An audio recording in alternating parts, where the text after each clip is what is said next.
yes, Corot, I'm going to throw around some dates. This is off the top of the head a little bit. So I'm going to say some dates that may be approximate, and maybe some opinions that art historians may quibble with. But this is my meeting, so that's how it's going to be. So Corot, like my first introduction to Corot was paintings like this. So Corot's a French painter. I'll start with that. He died in 1875. I usually feel like the approximate death dates are the important things to know for artists, because that sort of tells you, it gives you more of a sense of the overlap of their career and what they crossed paths with. So Corot was at a really, he was working at a really interesting time, particularly for landscape. I'm getting ahead of myself already. Let me just show you a few of these. So he's known for sort of these big landscape paintings that are remarkably realistic in their way. He's sort of on the cusp of when you either had to be making a religious painting or a historical painting, and that is sort of ending, and artists are getting more leeway as to choices of subject matter, and also painting whatever subject they wanted just for pleasure. So you know, you had a lot of tree paintings. You guys, you can probably see why this is meaningful to me. But I did not fall in love with Corot right away, which I will explain as I keep showing images, because I just had to see a couple in person to really get it. One of the things I love about him is, and so this is one of the interesting kind of historical things about him, is because he lived till 1875, he did overlap with the beginnings of Impressionism. So I think a lot of art historians would give like an approximate start date of 1860 for the beginnings of Impressionism. So he was in France. He was certainly, he also was he was really into plein air studies, which is, something that obviously the Impressionists took up with great gusto. I think I was going to talk more about Impressionism, but we'll get there. So I love Corot for his kind of silver greens. He finds, as someone who loves a gray painting and makes pretty gray paintings, the way he uses color is so subtle and very surprising in certain ways. It can be dark, but he'll give you a cool and a warm in really unexpected ways. Like in this image, you have this kind of a very gray tree, a silver gray tree, with this little like halo of warmth around it, and this cool grass and these sort of warm marshes and things like that. And, this little orange hat and this little red hat and this sea of this cool kind of Chevenix Viridian blue. He really is a master of a relatively limited palette, which is just one of my favorite things personally, as many of you know. And this is the same kind of thing. There's so little color in this painting, but what color there is really specific and very subtle. This makes me think of springtime. Whenever you see that kind of white puffy tree, you really kind of get a really keen sense of the season, I think. And you can see, this is the same reason that and someone's having a little bit of an echo. So if someone is getting that on their end, you might want to mute yourself, just so you know. So another thing about Corot that I love, and you see this even with the most realistic Dutch painter, when the mark making is apparent as mark making. It's just marks on this shore, and you get the impression of sort of the wildness of the various kinds of plants. And that's another reason people really relate him.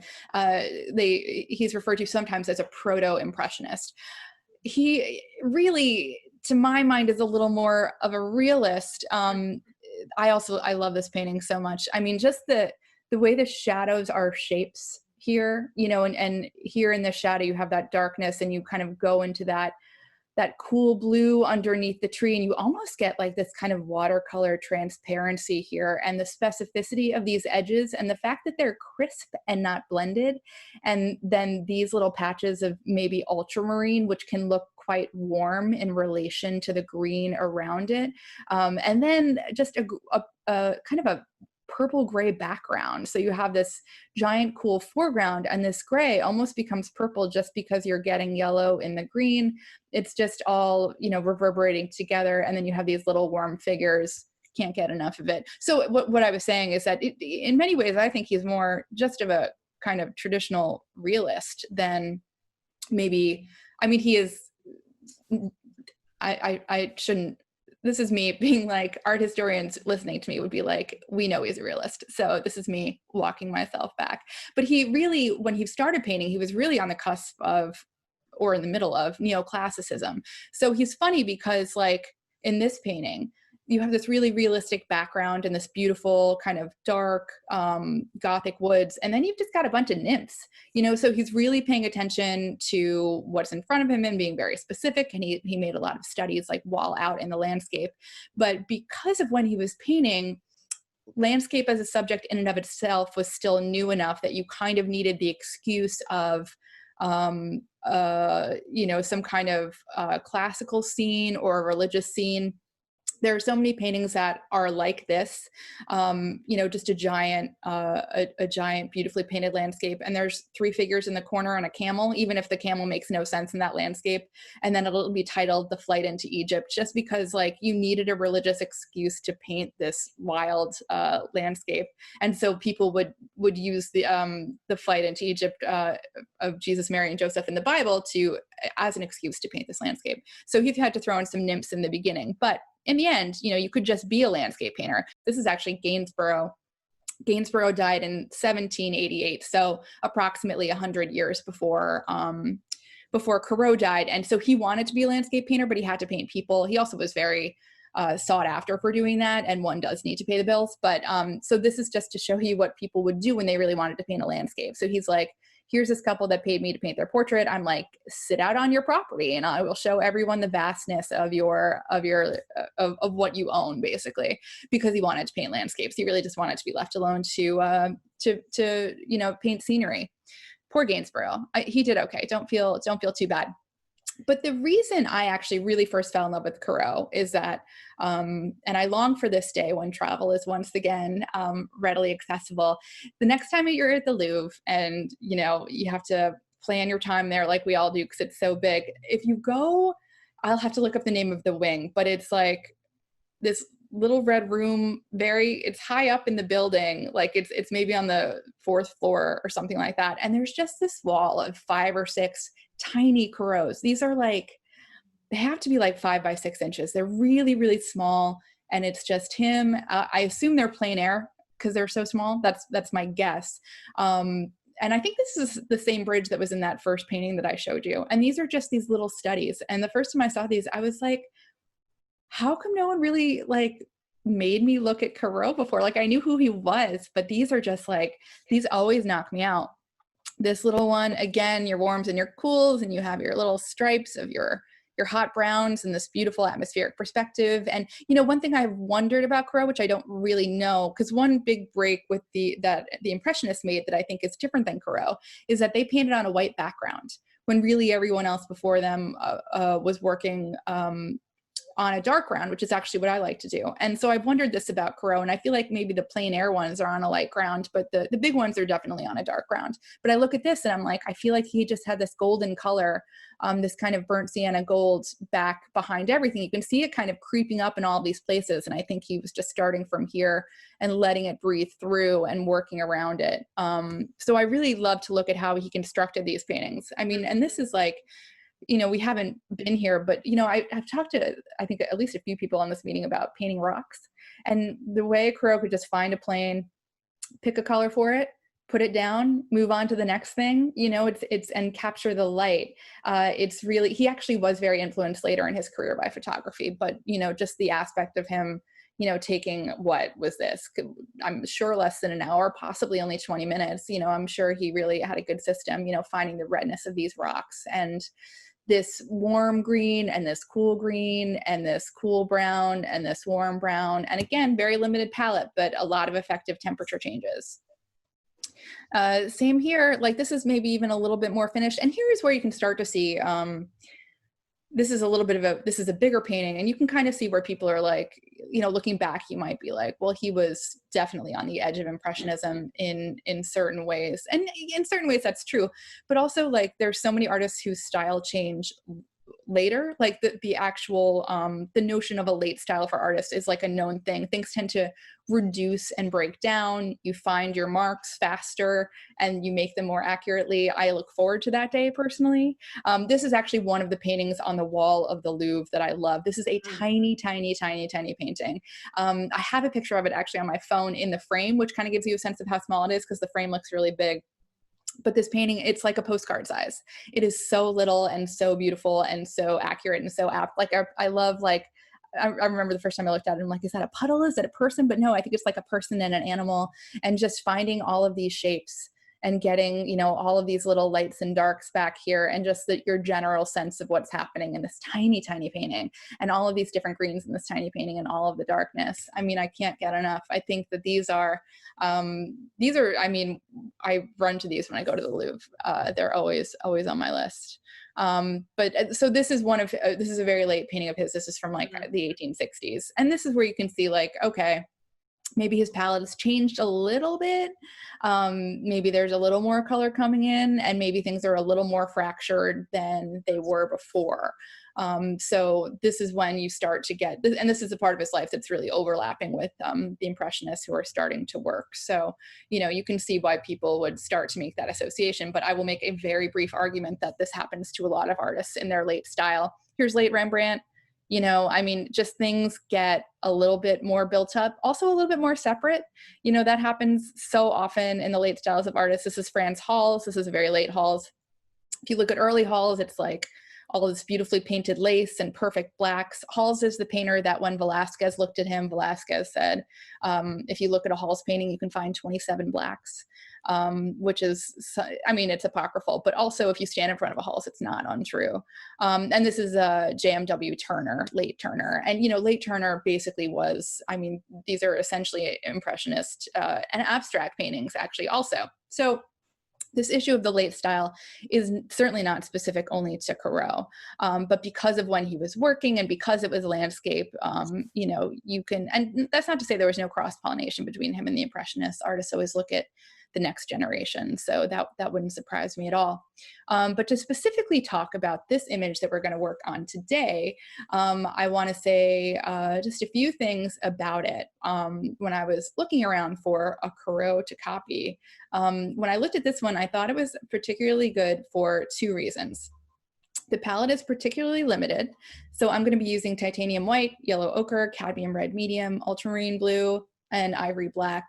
Not to say that Corot would have used that exact palette. He probably would have had actually something pretty similar. He may have had a few more colors out, but not too many more. And what he wouldn't have had the cadmium red medium, because they didn't have cadmium colors then, but he would have had something like a rose madder, something like that. So he would have had a warm red for sure out on his palette. So that was one of the reasons that it appealed to me. But the other reason that I wanted to talk about it is because I think one of the pitfalls that sometimes people get into when painting clouds is we make a lot of assumptions that clouds are bright. By and large, they're bright and they are going to be mostly white. So if we could, through the magic of technology, which we can, desaturate this image. Why is this not working now? Here we go. So this is the same image, but desaturated. And the reason I did this is because I wanted to point out how close together all of these values are. And by value, I mean the relative lightness and darkness of these colors. So if you look at the lightest light in that sky, like this one point here, which is the lightest part, I mean, it's light, but you're not going to find anything in this painting that is either very close to white or very close to black. Everything is really in kind of a middle range. So I think that that is actually the most important key to being able to copy this painting effectively, is to understand how limited the value range is. So just to emphasize that point, here is a little isolation of some of the area that is the lightest light. And here's your darkest dark, essentially, in the sky. Some of the shrubbery is a little bit darker. But if I go back and forth, like, this is not an insane difference. And if I put them next to each other, there is certainly a difference, but The dark is not that dark and the light is not that light. So I'm belaboring this point because I think in a lot of ways, value and temperature are more important in a painting than your actual hue or shade or color are. So, you know, to really understand the interaction between the clouds and the blue around them, I think that has as much to do with your value choices as it does with your actual color choices. Our color choices are going to be, you know, with such a limited palette, we only have so many color choices. So I think in this kind of situation, it's really important to think about, well, how dark or light is this image? And I'm going to just show you one more thing in that regard, but I'm going to switch my screen so you can see the actual painting, so we can get down to business a little bit.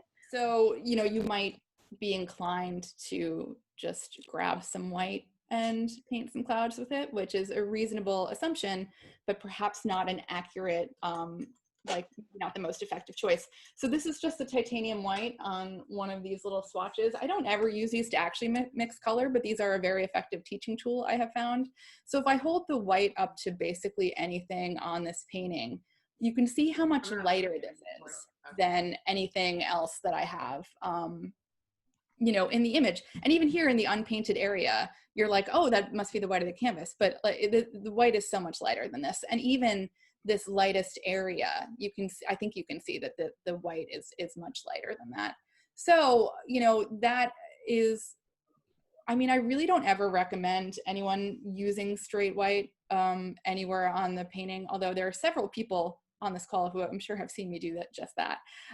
But, you know, I aim never to do that. So I think it is a really useful thing to do sometimes, if you think of it, to, you know, take some white when you start, and rather than, you know, just going straight into your white pile whenever you need a light, have kind of an off-white pile that's your default to go to, because that way, if you get into trouble with one of your values, so I just dipped my knife in the black, I truly just touched it. If you get into trouble with one of your light values and you need it to be lighter, you haven't already used your weapon of last resort, which is the actual white. You know, so if I use this like slightly off-white color, then I always have somewhere to go. I have a way to save myself if things get too dark and I want to lighten it up. If I keep lightening things with white, at a certain point, I'm not going to be able to do that anymore. So, you know, things can get a little bit mushy, a little bit gray. So that's just a little bit of kind of general painting advice that I like to give. One other thing about this image is when I look at the lightest lights, they are not white, truly, but they're also not just gray, right? They're not just white with some black in it. There is, I think, a warmth to that light. So another thing I'm going to do, because we have such a limited palette, is I'm going to make a little side pile of something that is related to orange. I'm going to grab a little bit of yellow ochre, a little bit of my cadmium red medium, and truly any warm red you have here is going to work just fine. It doesn't need to be cadmium red medium or really anything else, as long as it's not, you know, I wouldn't necessarily, although actually in this situation an alizarin or a cool red wouldn't be awful, but like, you know, basically anything related to red. I'm just mixing that with my yellow ochre, and I'm using kind of a lot of yellow ochre and a tiny bit of cadmium red because the red is so much more powerful than the ochre. Ochre is wonderful, but it is not a color that can stand up to too much. So I'm giving myself this little mixed pile of warmth, and I'm just gonna have this so I can kind of get into that well when I feel like it. This might be a little bit pink. I keep messing with my actual shade here. But the reason I wanted to do this at this point is I want to, now that I've mixed this, I'm knocking a lot of this paint off my brush. So there's still some paint on my brush. Not on my brush, sorry, on my knife. There's a little bit of paint on here. And I'm gonna just take a light pile and I'm gonna just have this be, oh Jesus, I'm gonna drop my knife immediately. I'm gonna just take this. Let's see how dirty my floor is. It's not so bad. It's not a clean floor, it's fine. Just mixing just that little bit of color. So you can see this is still a very light pile.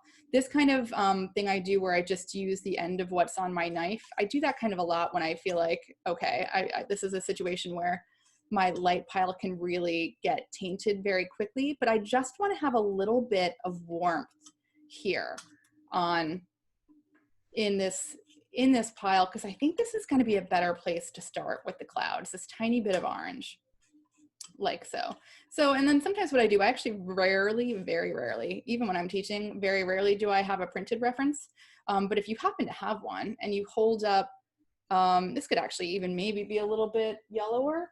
I'll do this since just because I have this here. Go back to my swatch, and hopefully we'll see that this is, even though this is not, this is still a very light color, this is a little bit closer to the actual lightness of the reference as kind of just a general guess. Like in these lighter areas, you can actually see it's pretty close. Now, there's a lot of variation in these clouds, right? So if I hold it over here, it looks very light. But if you get into the lighter areas, this little bit of orange mixed with the white can give you a better, and I probably had a speck of black in there still left over from what I had on the knife. That just gives you a little bit more of a sense of maybe the value that you're actually looking for in the cloud. And the last thing I'll say before I really start painting is just in reference to the blue, because we're using a limited palette. You know, I would, if I was using a full palette for this sky, one thing to point out here is that we really kind of go from a cooler blue up here into a warmer situation down here. And here you can see in between the clouds, like this area is kind of, it's quite purple, honestly. So we have this warmth at the top. So I would use more, you know, if I was going to, you know, like I said, do this with a full palette, I would use ultramarine, but I'd probably mix it with like a phthalo or a Chevenix blue, so I'd have the ultramarine as the base and then maybe mix in a little bit more of a green shade blue.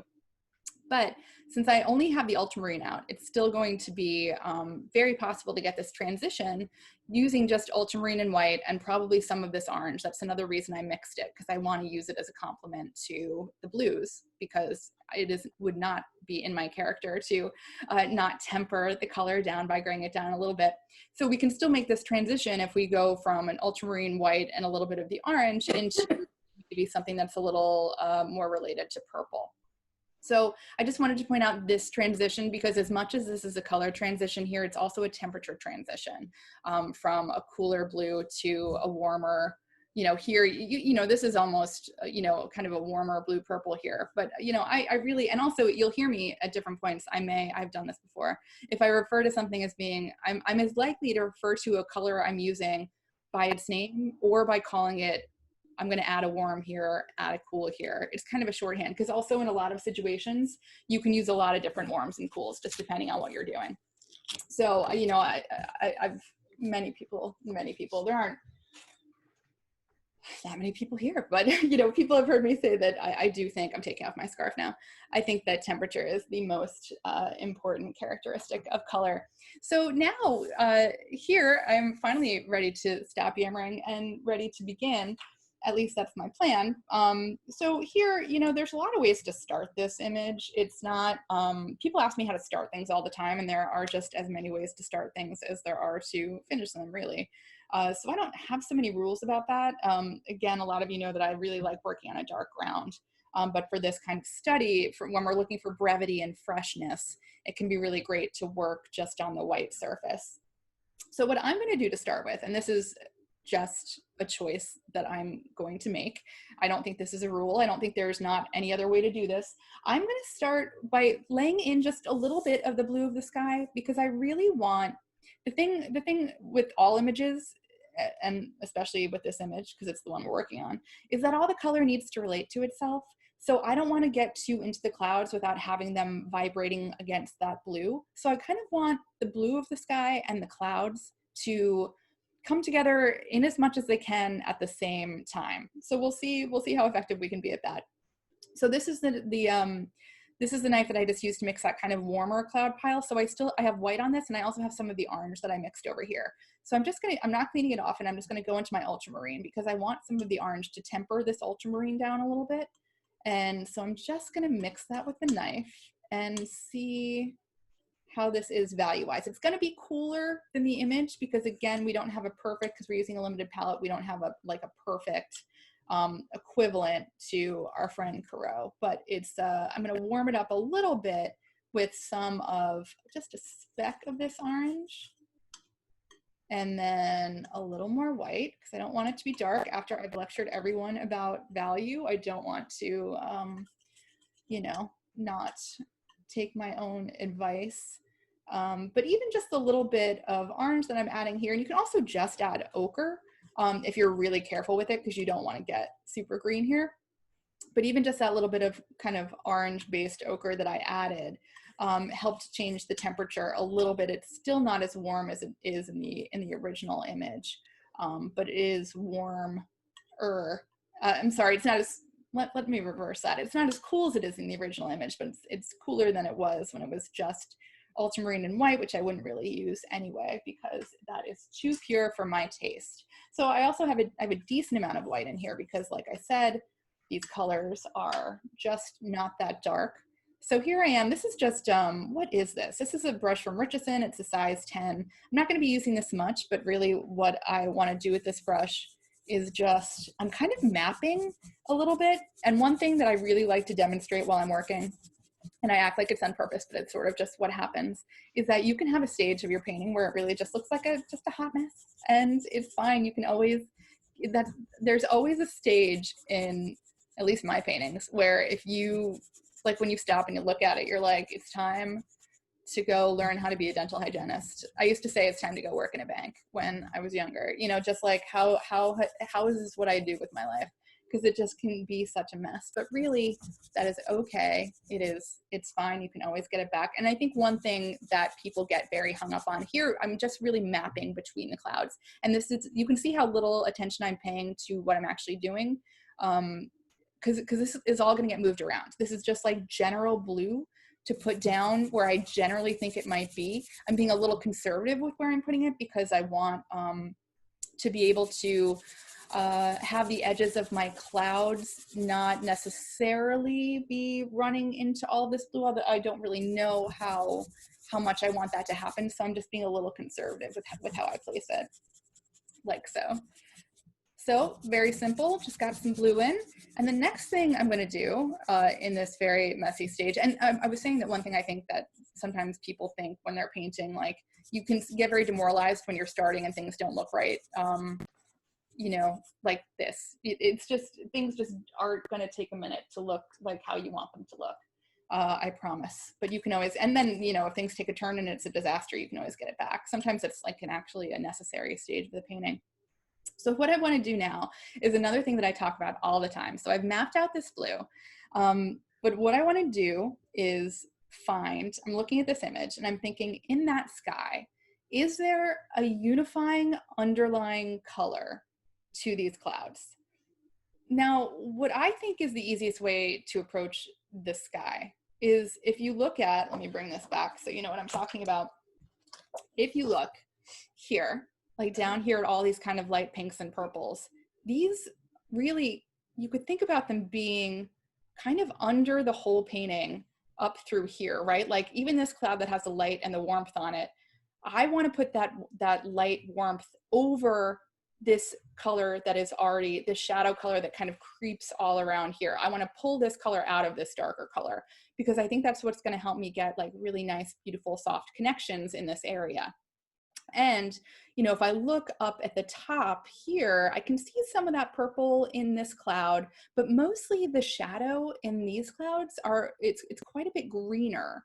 It's much cooler than this kind of purple color. They're almost sort of complements. This is kind of a gray purple and this is kind of a gray green. So I can see this image kind of in halves. Like we have this warm gray at the bottom and we have a cool greener gray at the top. So I don't even want to think about any of the lights yet. Those are going to be fun flourishes that come later. But for now, I want to think about the shadows in the clouds. So I really am going to probably paint most of the clouds just in their shadow color and then pull out the lights. So I'm going to start by just quickly mixing something that's equivalent to that kind of lower purple gray. And I'm just using, this brush has ultramarine on it. I'm going to get into this kind of off-white and bring in a little bit of red because I already am working kind of in this leftover blue pile. So this should give me something related to purple. We'll see. This is kind of a little bright pink right now. And I do encourage you, if you have a knife, to mix with a knife. You will actually, it might not feel that way, but you'll you'll waste a lot less paint if you do that. Because it's much easier to get paint off your knife than it is out of your brush once your brush is all loaded up. Like, you're gonna lose that paint that's in your brush. It's not gonna, you're never getting it back. So I do recommend using the knife, and it also gives you more control. I think it's just, a good way to work. So here I'm bringing in a little more warmth, and by warmth I mean the cadmium red, and I'm going to get into a little black too. But again, you know, remember that desaturated image that I showed you? These shadows are not that dark.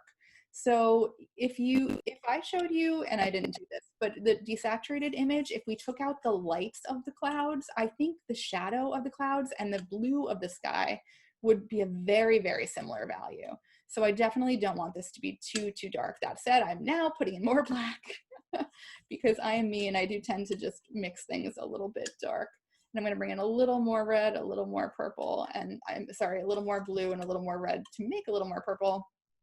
And then we're going to be kind of ready to go with this. And I'm just going to lay this in all over. I'm going to make this a little lighter because I did get a little bit out of control. And now, because I want to change this pile a little bit, I just split it in half and took half away. And now I'm bringing in more white and then a little more pink to kind of retrieve it a little bit, to get it a little bit closer to that warm gray that I was initially talking about. So I think that's better. And this is also, keep in mind that next to the blue of the sky, this is going to look much grayer, pinker than it does right now.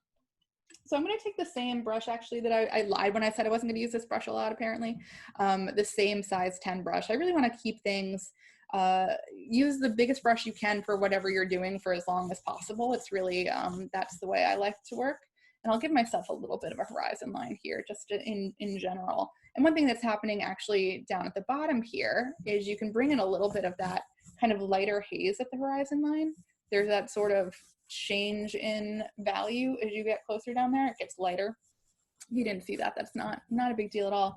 But here I'm just kind of bringing in, and I don't have to bring this right up to the blue because I do want to bring in some lights there. But I just am giving myself these really general shadow areas, and the shadow gets much lighter over here on the left, so that's why I just went into my kind of mixed white to get a little bit of that transition in. But I'm trying to keep this, I would say, energetic. And I'm making, the mark I'm making here are really actually kind of big circles. A lot of times with clouds, I will tell people to use a round brush because, I mean, that is just sort of intuitive, right? That you would use a round brush to make a round edged shape. And when I go into the lights, I think I will do that. But for now, I'm really interested in covering ground. We can build out the details of this really whenever we want. And then here, you know, I was just laying in this cloud, you know, the cloud shadow, and I'm like, oh, and here, you know, I didn't put any blue, but there's also not really any shadow. But what's happening here is like that is getting lighter. So I'm going to, just with the same brush, I'm just going to load it up with a little bit of my sky color and a little bit of something light, and just make this connection from here into my blue, and just let all of that, because you're getting a lot of transition, a lot of kind of, you know, an ombre from the bottom, from, I should say, I think it's from the top, but whatever, from either the bottom to the top or the top to the bottom, whatever, can work either way. So here, just, you know, because there, if you take the lights, if with your eye, if you could somehow, you know, make yourself remove the lights from the clouds, you're not getting hard edges between the blue and the shadow, right? Like you're just not. The lights are what's creating those edges. So you can have this all sort of mixing together, and then when we pull out the lights, things will separate. So actually, I think, let's see, I was just thinking I would prove that by pulling out some lights, but I want to put in the darker shadows up at the top first. So this is, again, with my palette knife, I'm going to get into my yellow ochre. I'm going to use a little bit of this gray, the purple gray, but mostly I'm in ochre and a little bit of blue because I want this to just have a little bit of a cast. But really, I'm going to bring in more black and white to this gray. That's kind of a lot of black. I'm going to move that up there because I see this as a greener, a much greener shadow, but also more neutral. So you can see how different this color looks than my black and white. I'm sorry, than my kind of pink gray, because this color that I'm mixing right now is more based in black and white, and it has also the yellow ochre and the ultramarine in it, so it's got a little bit of a green cast. But I'm counteracting that a little bit by still using the same brush. I've only used one brush for all of these colors because I moved from a pure color to a gray to a grayer color now. So I can kind of get away with that. I'm just going to make this just one speck lighter because I just got a little nervous before I went to the painting with that. So I'm just adding a little bit of white, like so. And I'm going to load up the brush. And again, we'll get more specific with the shapes after I get this laid in. This is a little bit dark, so I'm bringing in a little bit of light and I'll let it mix. And by light, I mean white, that kind of off-white, and I'm gonna let it mix on the painting. And that's, you know, it's kind of a good, even though it was because I mixed the color too dark, it's a good thing to do anyway, because these clouds have so much variation that it's not a bad idea to just bring in some different color and let it mix together on your canvas, because that's going to get you some of that variation rather than mixing a pure pile of something, you know, and then just putting it on your canvas. That's not really, I mean, I'm sure there are clouds that are relatively pure color, but this is not one of those situations. Whenever I'm about to make a proclamation about clouds, I'm like, well, there probably is a situation where that happens. Really anything natural, I'm like, oh, well, what do I know? So I'll just maybe curb my generalizations for once. I'll generalize about like the Impressionists and Corot because I feel like I know a little something about them, but not really about weather. So for here you can say, okay, well, this doesn't look like a whole lot, and it doesn't. You're not wrong, but we do have kind of the basic aspects of what is going on. Like again, if you look at this image and you lift the lights off with your eyeball and think about what remains, it would be something like this. There is more specificity in the different edges that I have not yet laid in. Maybe now, just before I get into the lights of the clouds, I'm touching my ultramarine and bringing it into my blue pile just to brighten it up a little bit, just because this brush was so dull already.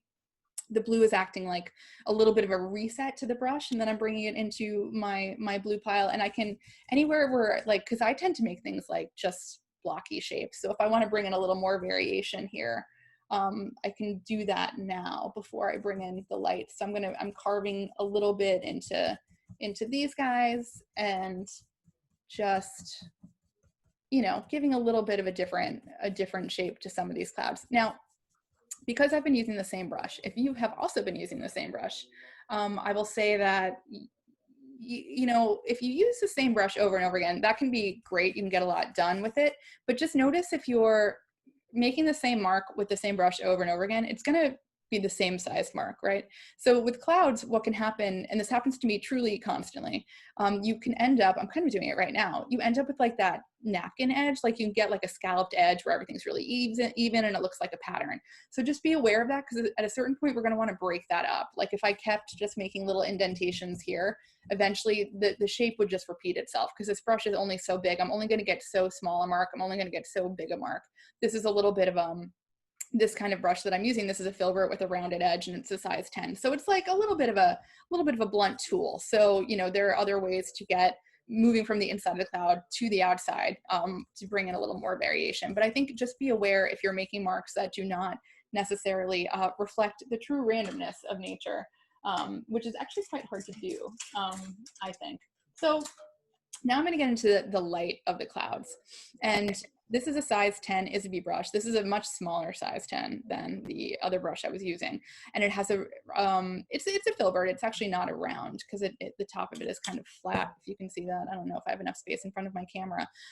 But I'm just looking for something that is the right size to create some of the variation on these edges, so I can have a little space to make some more of this detail as I go into my light color. So this is that light color that I mixed initially, and I'm going to just go right on top of this shadow and start bringing in the light. Now, the thing about this is, if you do this and do this and do this and do this, and you keep mixing, letting this light color mix in with your shadow color, you can do that all day, but eventually it's all going to become one gray color. So, you know, every time, like say every 2 or 3 times you make a mark, you might want to go back and recharge your brush, like dip it back into the pile, and then go back to your cloud, because that is what's keeping it from mixing. Like I'm getting this variation because I started, and as soon as I put this brush down in this cloud, I am picking up this gray. But what I want to do is put down this light. So when I want it to be really light, I need more paint on my brush, and I need to touch the canvas fewer times to deposit that light on the canvas. If I keep touching the canvas without recharging the brush, I blend it out. And you know what? I do at some point want to blend it out. Like for instance, this light mark, if I, go in, make this light, and then I keep working it down into the gray, it's going to fade out, which is great. Like, because I want it to do that. I don't want a hard edge here. This is a cloud after all, but I only want it to blend out once I have the light that I want to have.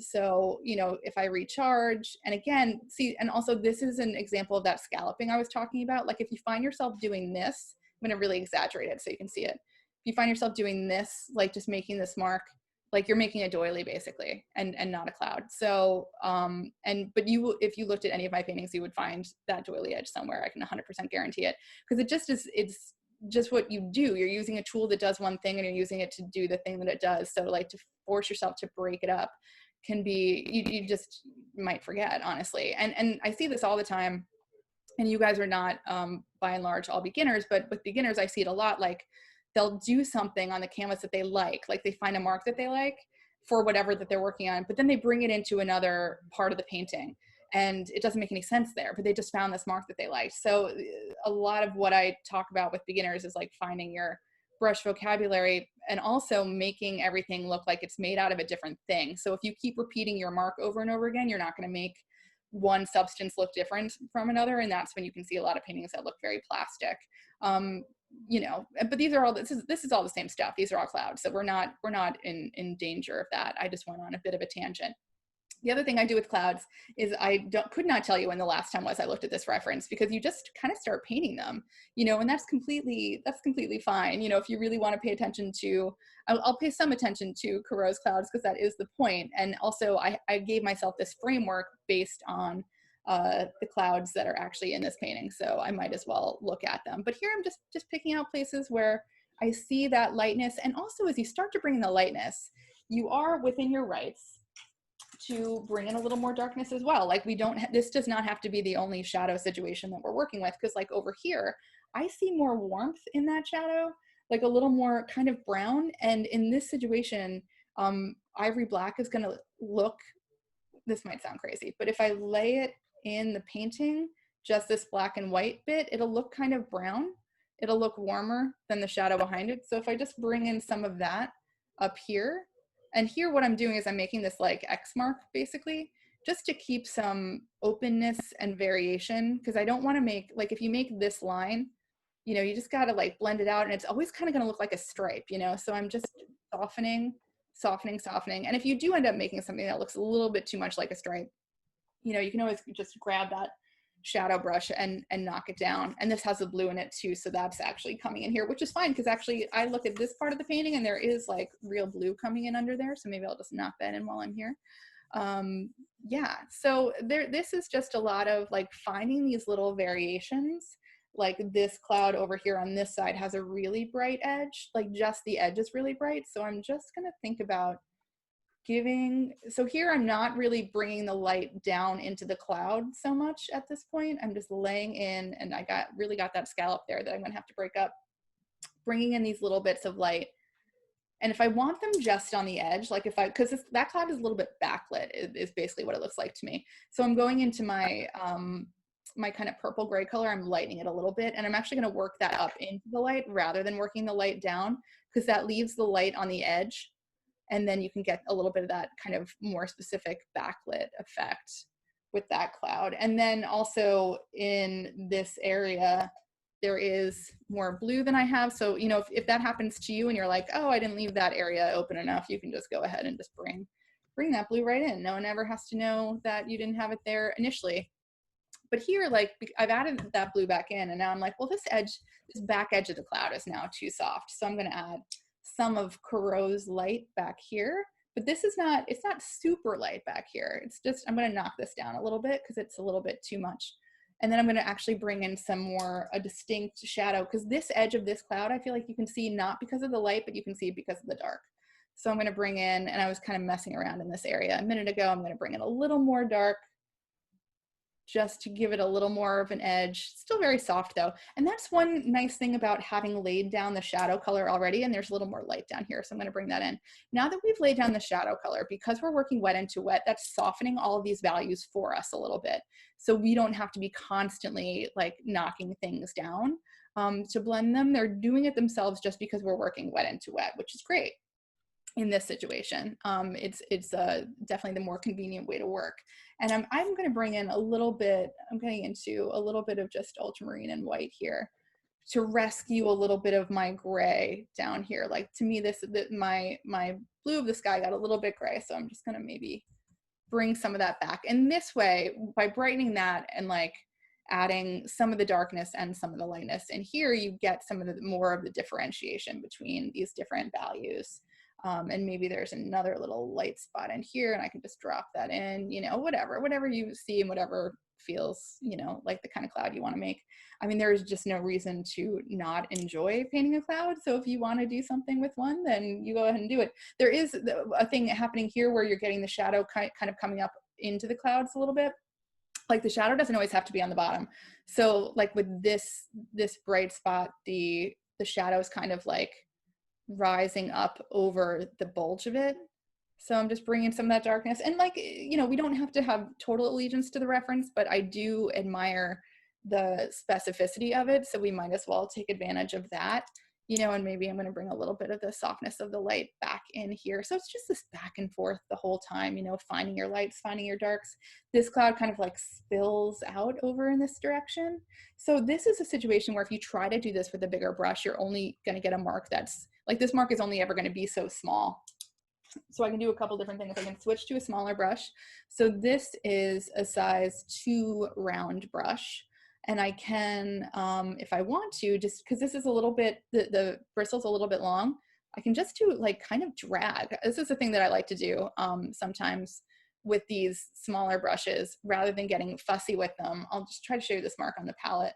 I'm just kind of like letting it cross over itself very generally a few different times. And then you can get like a little bit of that wispiness, and it's a little bit heavy.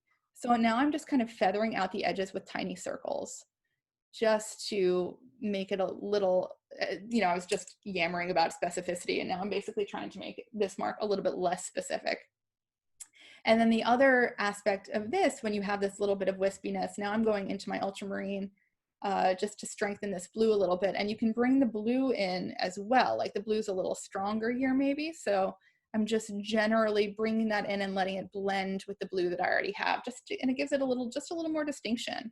But again, I'm not getting like really tight, and I'm not getting too hung up on anything. I want to keep my brush moving and keep moving across the painting, says she who likes to linger on one part of a painting for a month, you know. But like here, we're just trying to keep it moving. And then this area is quite in shadow, but there is a little bit of light, maybe here, you know. So I'm actually gonna, and this is the area that when we were first painting, I'm like, this looks lighter to me, and now I'm like, well, I think I have it too light. So I'm gonna go ahead, get into my purple shadow, maybe a little bit of black also, just to increase the value. And like here, I see like maybe this is a little bit of a richer shadow. And again, I'm doing that like seesaw, that little bit of back and forth. And I'm changing direction a little bit too. Like if you find yourself, the same way I said, like look out for that scallop napkin edge. If you find yourself going in the same direction with your brush all the time, like physically move your hand and try to approach it from a different direction.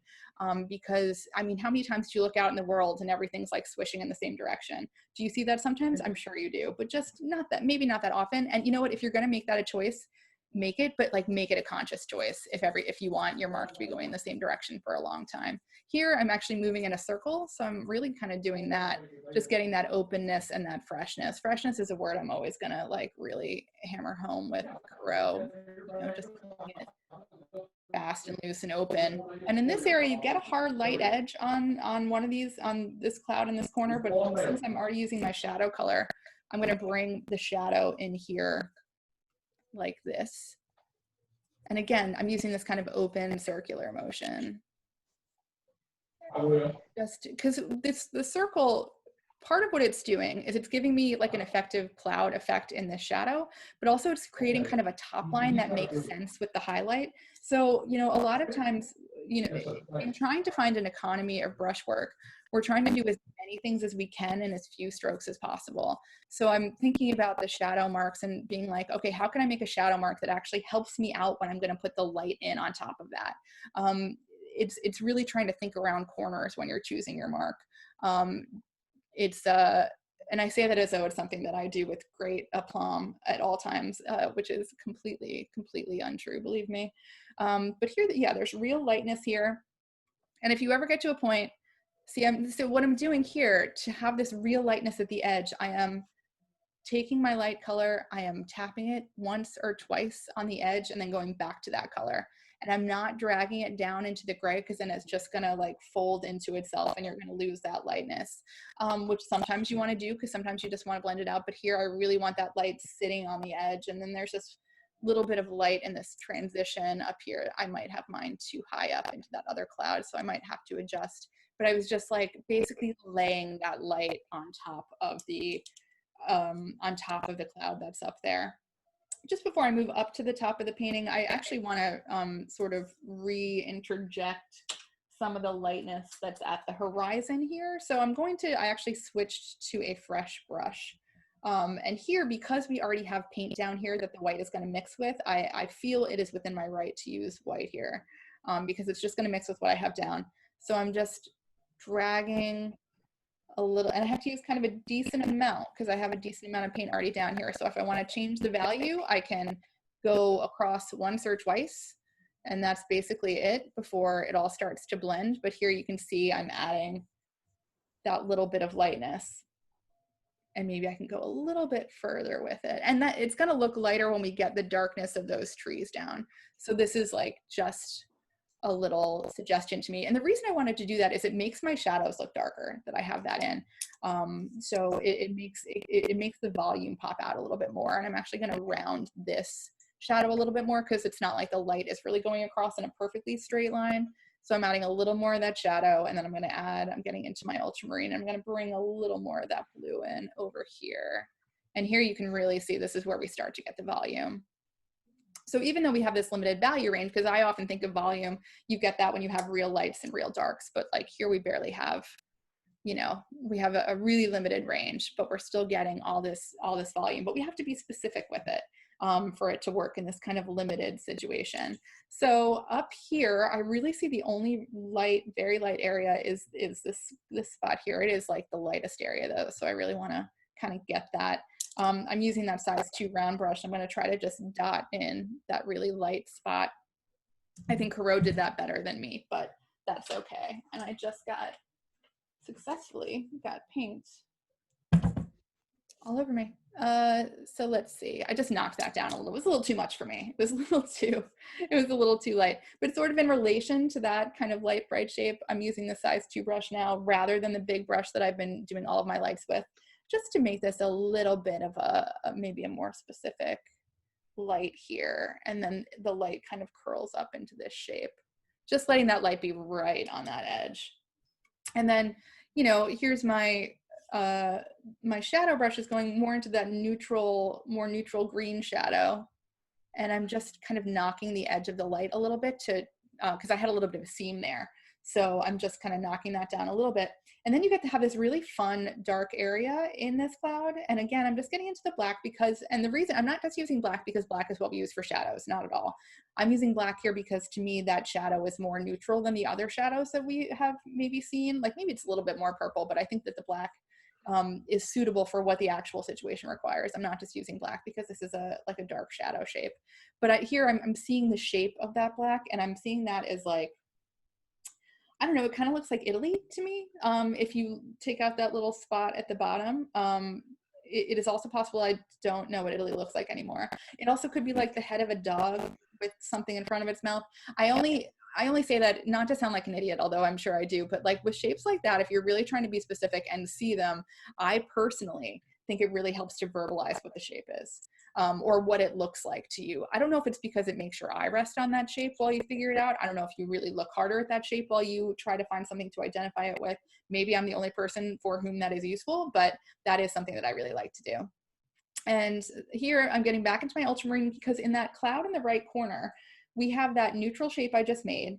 We have that kind of green or gray underneath everything. But if you look underneath that darker shape in this like island underneath there, I see that as being quite a bit more ultramarine, like much more of an ultramarine based gray. It is a very subtle thing, but it is that kind of noticing and specificity I think is important. This is too dark, but I'm gonna make it lighter.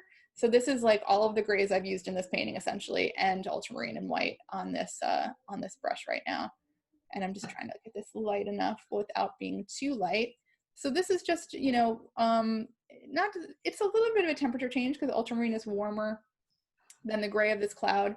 But it's, you know, it's a hue saturation change too. You know, I'm bringing more color in here. That might even be too subtle to see. Maybe I'll try to make it a little bit lighter so you can see it. So I'm really just trying to build that shape around the dark shape that I've laid in with this more kind of ultramarine color, and like moving this around and bringing that up into that shape. And then here, you know, I can kind of drift down into the blue because my edges for this cloud and also all of these clouds have been really unspecific. So when I see these little trails happening, tails and trails, I'll bring them in and then maybe also go back into more ultramarine again to kind of carve out a little more kind of bright blueness from like this area. And I can just blend it down with what I already have and add a little, these little, I don't know what these are. And again, I'm trying to catch myself because I'm finding myself doing it like, I don't know, spokes coming out of an axis, you know, it gets a little, because, you know, I think as people, we just naturally, if we're making a mark, we'll tend to space it out evenly, which is not what's called for here. So I'm just trying to be mindful of that. And if you have a value, if like me, you just added a darker value into your sky, you can just kind of pull it down, drag it into what you already have. Again, that's the good part of working wet into wet, you know, and bring in whatever edge you feel like having. Like this can kind of come up this way a little bit, and then that can go over a little bit more. I don't know if I like these two little feet that I've given myself here, so I might knock off one of them a little bit. You know, even if one, you know what you were looking at when you came up with, even if it still just looks like too much to you, you can just go ahead and change it. It's your cloud, who cares? But this brings in a little, yeah, a little more of that. How many times can I use the word specificity? I will keep doing it. You know, there's a little variation in the blue up here. So just while I have blue on this brush, I'm going to go ahead and bring in, rather than just lightening some of this area where there's a little bit of kind of like wispy cloud action, you can also build those by darkening the sky around it. And then you can get maybe a little more accuracy in the variation kind of in regards to the reference. And again, I'm making a circular motion here because I think that helps it blend a little bit easier. And I think that circular motion is also helping to create an edge for these clouds that makes sense, or at least hopefully gives me more of an interesting variant. Like over here, I didn't build this out properly. So I'm going to bring this sky further into this cloud and get this kind of wiggle. That's a technical term. That's this wiggle that's happening here through this like bridge between these two clouds, which is an important area because the shadow really changes. So I want this connection to make sense. That's just a personal, I just think that's kind of an important area because this is here, the temperature changes. The temperature changes, let me say that again. The temperature changes between here and here, but you have the blue in between as kind of an explanation. Like you don't wonder about it in the same way as you would up here as the temperature starts to change. We do the same thing and bring in like a more black shape, but also a little bit more purple. To me, this darker shape is reading more purple, so I'm bringing in blue and the cat orange to this too, because this looks different to me than this shadow color over here. And like that's a little dark, but I'm just gonna, like, again, I'm literally making a circle to just drag this around a little bit and get a little bit of that variation that is happening in that kind of swirling of the shadow. Like this is I feel like the swirliest cloud. I feel like there's the most openness in all of the variations. So I'm just gonna go ahead and do that now. And of course it's a little rough. So I'm just like feathering across this in the other direction, which smooths it down a little bit without losing all of that variation and all of that texture. Like I just did all that stuff to create the texture, so I don't want to destroy it in as much as I can avoid doing so. And the blue also comes further up here, again, rebuilding the shape a little more accurately. Like here we get more, the blue goes up further, we get something, and my aspect ratio is not perfect on my surface, so I have to kind of fiddle with the edges a little bit, just bringing in some more, you know, I'm paying attention a little more than I was to the reference, just to try to get some of this back and forth a little bit more accurately. And then here's that kind of wispiness again here. Maybe I can make just a light mark. That's quite light, but I'm just blending it out into the blue a little bit. And then up here we have a little bit of that wispiness. So I'm just like laying in some of that light. It doesn't look very light because I have not recharged this brush in a while, but I don't want it to be super light. This is not a really light area, but I just want it to be a little bit of variation up in this corner, which will help kind of bump up the darkness here, which I'm also going to do by adding more darkness, which is probably a simpler way. And now that's a little, I was gonna try to blend with my light brush, but that brush is too light.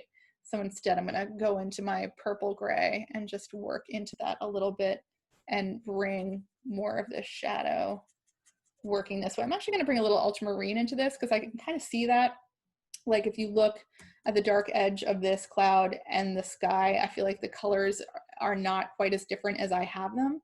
So I feel like ultramarine will be the unifier here. If I bring in a little bit of that, I think that will help. And I'm like accidentally protecting my edge here and giving it this halo, which I don't want to do because this is not, I don't think this cloud is backlit in that way. So I'm just knocking this down a little bit. And then maybe I want to bring in a little more blue to clean up that edge a little bit, again, to, you know, try to not have as much of that boundary of light at the edge of the cloud. But there is like a little bit of an area of darker blue here, I feel like, so I'm just bringing that in. And this doesn't even have to it doesn't have to blend out perfectly. It kind of doesn't. It's kind of blocked by a wispy cloud in the actual reference. So, you know, maybe I'll have a little bit of that, and I'm just kind of like touching the light into the sky here for a little bit of that sort of ephemerality. And, you know, here you can work on this forever, as long as you want, really.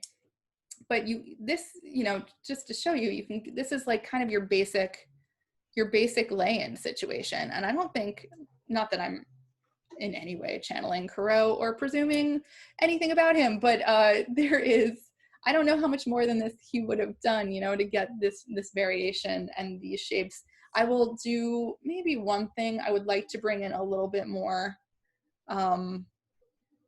maybe a little bit of a harder blue here, just to increase the volume of that cloud by giving it this blue behind it, if that makes sense. This, you know, you can, just don't forget that you can add more volume to these things by working in the blue of the sky too. You don't just have to increase the lightness at the edge of your cloud. I think that's like the natural inclination, is to just keep increasing that lightness if you want volume, but you can also increase your blue a little bit.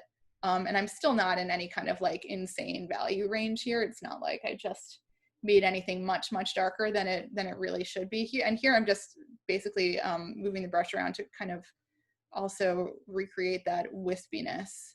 I just wanted a little bit more happening kind of in this bridge area. So, but that's kind of nice. That's not, I think it might be enough. And, you know, one of the things that I love about this study is just this little bit of the ground that Corot put in, because it just gives you scale. You know, if you look back to that horizon line, I don't even know what those things are. Are they buildings? Are they, I mean, whatever they are, that's what's giving you the sense of vastness of the sky. Like you can maybe get it from what we have now, but just those little marks along the horizon line are really what are, I don't know what they are. They're the signposts or something. They're letting us know something. I'll let you know when I figure out what I'm talking about, because apparently it's going to take me a minute. I'm just saying that they're really important. And, you know, again, in this limited palette, okay, this is what I will, in this limited palette, we only have so many choices to mix these greens. But if you look at the actual horizon line itself, the things, whatever they are that I was just talking about on the horizon line, they're gray essentially. So we're in atmospheric perspective back there. Those things are tiny, they are far away from us, they are giving us a sense of scale. So what's nice is that we can work that gray right into the wet paint here that we've already laid down on this horizon line. So actually, before I make any big changes into the foreground palette, I'm going to, let's see, I'm in a little bit of my purple gray. I'm going to bring in some more black. And just going to, actually I'm going to switch brushes because I want this mark to have a little bit of, I want the brush to be able to kind of make a relatively flat line on its own accord without me having to do much. So I just switched to, this is a size 6 flat brush, and I grabbed this one because it has a pretty narrow top, like it's in pretty decent shape, so it'll get me a relatively straight line. And I'm not going to use it in what I call the snowplow way. I'm going to use it like this, right? So I'm going to basically just drag that across the horizon line. And so I'm going to use this purple, tiny bit of black, just because the black is going to increase the flow a little bit. And this is all going to blend with the light that I already have.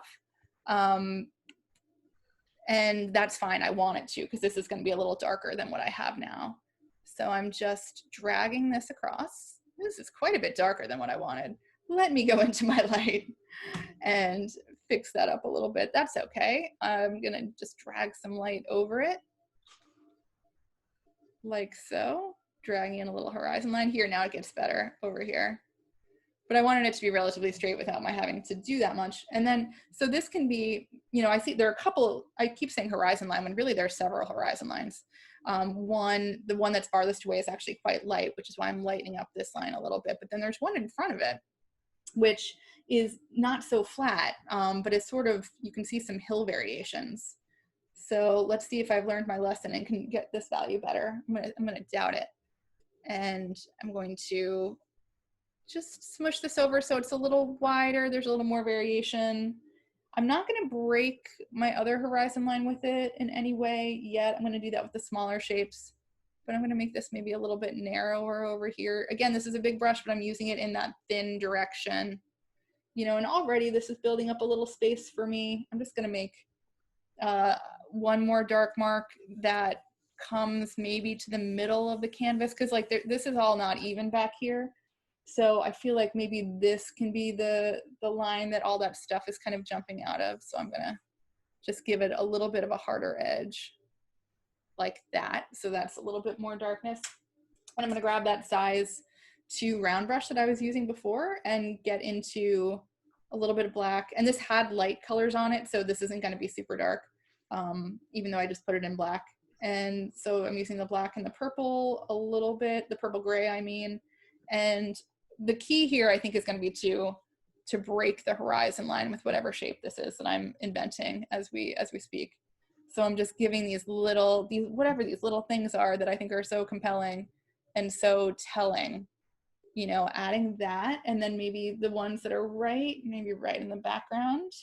Like there's a tiny one and a tinier one. But you can see I'm not like belaboring it, and I'm letting the gray that I'm using mix with all of the other grays that are already down. But you can see even just that little bit, like how much space does that give you? It's huge. It's such a tell as to the environment. I think it's a really big deal. And I actually, over here in this area, I'm going to get a little crazy. This is when Eileen starts painting for fun. Apologies to everyone. I'm going to bring in a little bit of ultramarine and black on this size 2 brush. So this is bluer, and I'm just going to continue. That's a little dark. I'm going to knock that down a little bit and just bring in this one dark line on top of this kind of middle horizon line that I'm working with. Like so, just to add that, not just a value variation, but that's a temperature variation, because that's much bluer to me. So that was irresistible. And I'm going to bring in just a little bit of ultramarine. down here too. So now, I mean, how much of a difference did that make? I mean, that was such a big difference. It gives us so much more knowledge of the space. And I'm just going to bring in a tiny bit of ultra. You could really have a very pure white and ultramarine back here. That's going to be too dark. I'm going to lighten it up a little bit, like back here where these things are. If you look underneath these little shapes right in the middle of the horizon line, I see a lot of like ultramarine and white underneath them. So that's what I just brought in. And I'm going to bring in more white too. I'm really kind of slamming the white in there to lighten that value. And now I'm going to make myself stop because I could do that all day. And the other thing that's happening there, and I promise this is the last thing I'm going to say about this area, what you could do, and again, I'm using the white because there's already like color on here. So I'm not worried about the white being pure white. And actually I'm going to use that warm white too. Even behind these little shapes I just put in, if you just give a little tiny halo. So I'm just working a little extra light in around them. Just a little bit of extra light.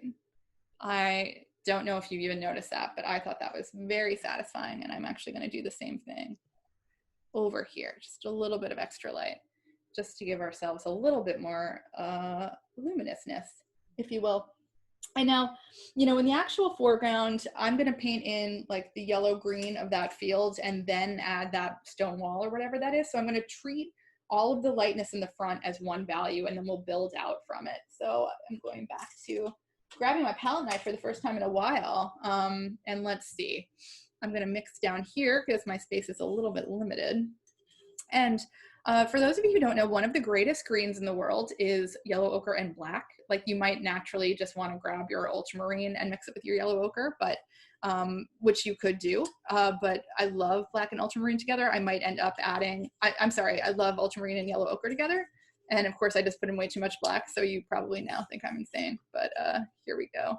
It is really, these are some of the great greens. And to me, the kind of foreground, the field that's closest to us is very much black and yellow ochre. And then maybe the one behind it is more yellow ochre. I don't even see like, I don't know if I see even any ultramarine in these fields, but we'll see if those are, we'll see if I'm getting ahead of myself. It wouldn't be the first time.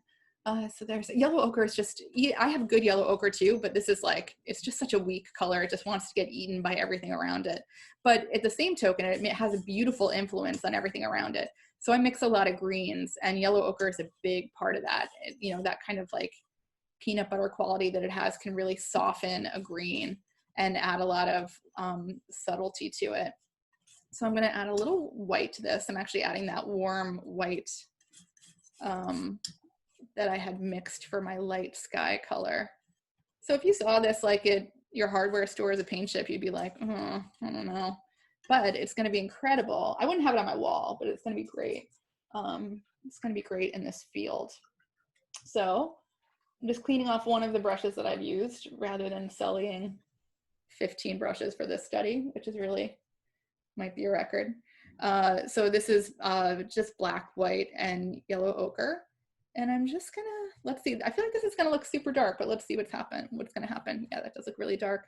So I'm just going to creep right into the pile above it to lighten that up a little bit. That's a little bit better. Maybe even a little bit more, maybe a little more ochre. Now I'm just getting lazy and mixing with the old brush. And let's see, I'm just gonna kind of carve this over, trying to, this is such a nice color. I mean, come on, you don't want it on your wall, but it is so nice when there's been virtually no other color happening in this painting except for that blue.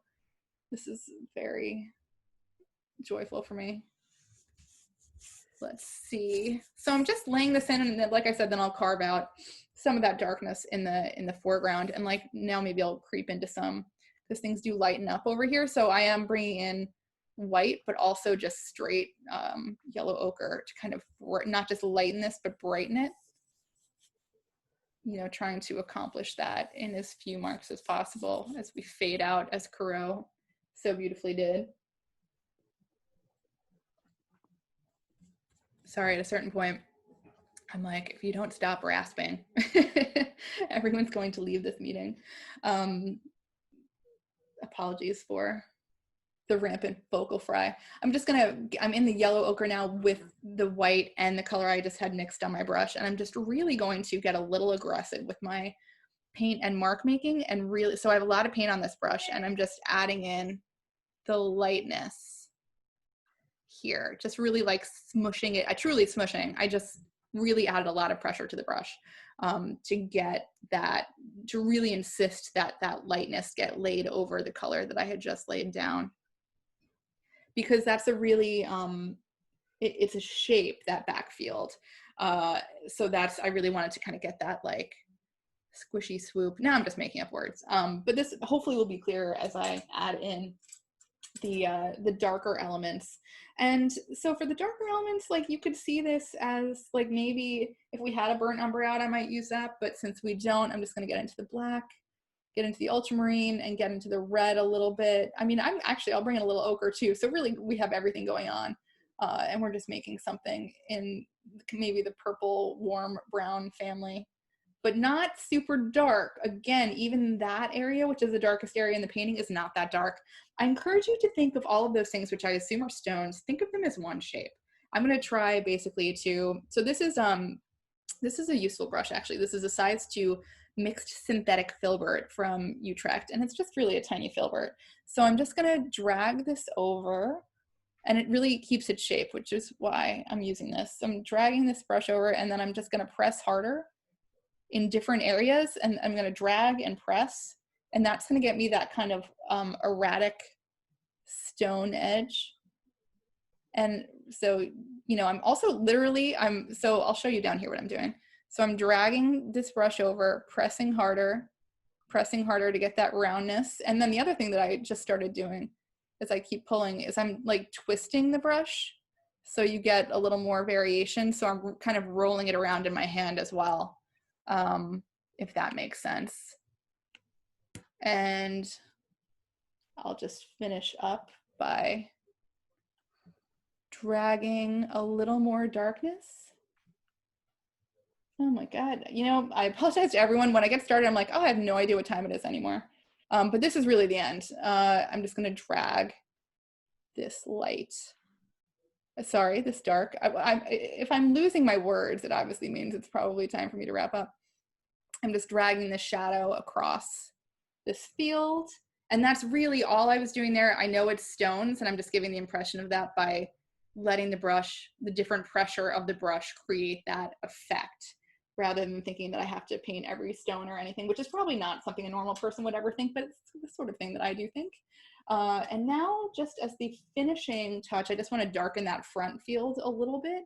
And I'm just going to use that same color that I just was using for that rock wall, and just to create a little bit of that shadow. I might make this a little bit bluer. I'm going to do this. I'm going to hope this is not too severe and it doesn't knock everything else out, but I think it's okay. Just bringing in like that kind of cool shadow underneath this area. And even if that's a little, maybe it's a little much, I can just get into the ochre and kind of rebuild that edge, that front edge a little bit, and just bring that around.